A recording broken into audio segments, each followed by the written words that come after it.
The one word to me that says Frimhurst and everything to do with Frimhurst has got to be family. This house is a safe place for us. Also, Frimhurst is a place where we can find ourselves as well. Home. They all class it as Even their the big home. grandchildren says, this is our big home. Frimhurst is more than a building.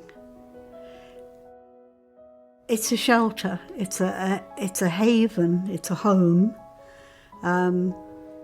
We call it Frimhurst Family House, but it's more than a house because it's somewhere away from all of the regular everyday problems, difficulties, some of the terrible places we've had to live.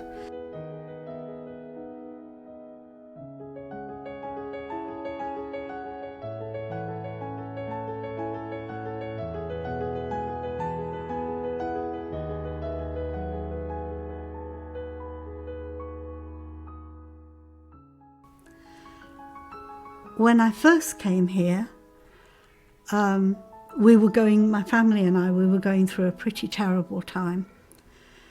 And it took a lot of encouragement to get me to come here. With this, it was the right place at the right time. We came here and my children got out and looked and they said, "Wow, can we touch the trees?" It was like someone had opened the cage. And suddenly they flew all around the place. They were children and they were having fun and they were laughing. Around this house there are photographs, there's documents, there's evidence of the families who've been coming for years and generations of families coming. And they've all survived it. They may still be in poverty, but they've acquired some skills, some talents, support networks, friendships, ways of challenging the system. But when you drop off your armour, you're weak and tired and exhausted. You come through the doors for a few days. When you go home, you pick up your armour, but you're stronger, so it doesn't feel quite so heavy.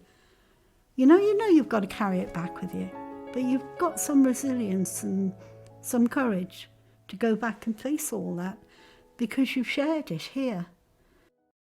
They say we are scroungers, we're shiftless, we're feckless, we don't look after our children, we don't make efforts to improve our lives. And they don't know actually what they need to come here and spend a week with the families in Frimhurst and learn really what are the barriers to people moving out of poverty. We've never had a holiday before. We've never been able to afford a holiday. So I told the kids, I said, we're going to this place called Frimhurst. It's for respites. And you do get to do lots of things like activities and stuff like that. The most memorable thing for me is sitting at Frimhurst with my two children and reading them stories. Yeah, that would be. That's the most memorable was sitting. I'd have each of them side by side, and I'd be sitting on the big cushion in the library. And there's so many books to choose from. I'd say to them, "What story would you like?" And I'd sit down and read the story. The whole idea is when you go to Frimhurst for you not to think about it. You don't take your problems home, then you take it to Frimhurst. The whole idea is you don't do that. My kids, they're going to be having a good time. It's activities for them to do, and that's it, really. But if someone told me to come and talk and to say a few words, and I'd be like, oh. But now, I've spoken in Parliament, and I'm doing this now, so ATD and Frimhurst, they've given me lots of confidence to be able to do stuff like this. Because we was moved from place to place when we were little because there was just no houses and you used to rent and mum couldn't afford it, neither could dad. So that's why they basically moved us here because they got made homeless.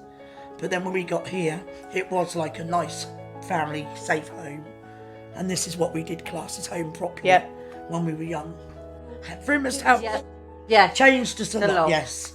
Made mum a stronger person of herself.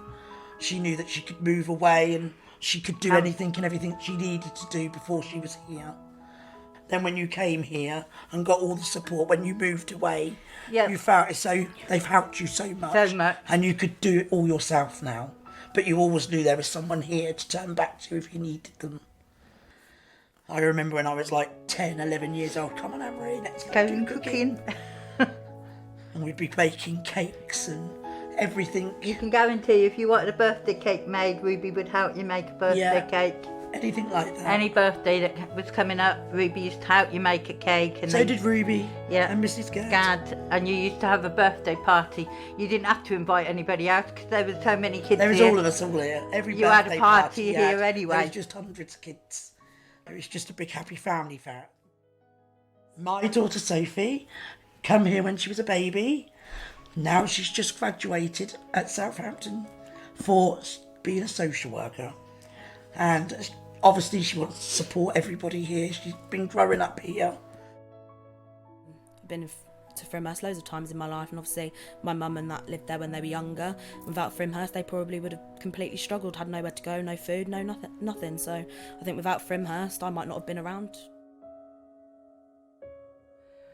He invited me to come across to Frimhurst to actually meet other families who were somewhat struggling with day-to-day living costs, because I've got a family of 5 children, and obviously having 5 kids and living on benefits, it tends to be a bit pricey.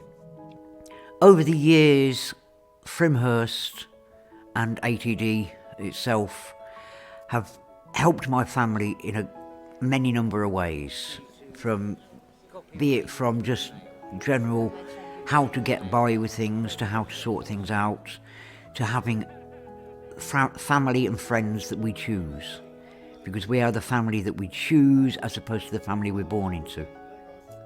So now it's my turn to give something back to Frimhurst, and that is the way I feel. So I come in 2 days a week, and I've been sorting out the database and helping with the general day-to-day running of the office.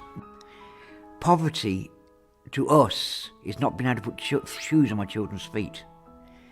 Poverty is deciding, do I feed my kids today or do I feed myself? And getting the priorities right. The priority is our kids, because our kids are our future. What can I do to actually help put things right? To which the answer we gave was, just spread the word. Let people know that poverty does exist.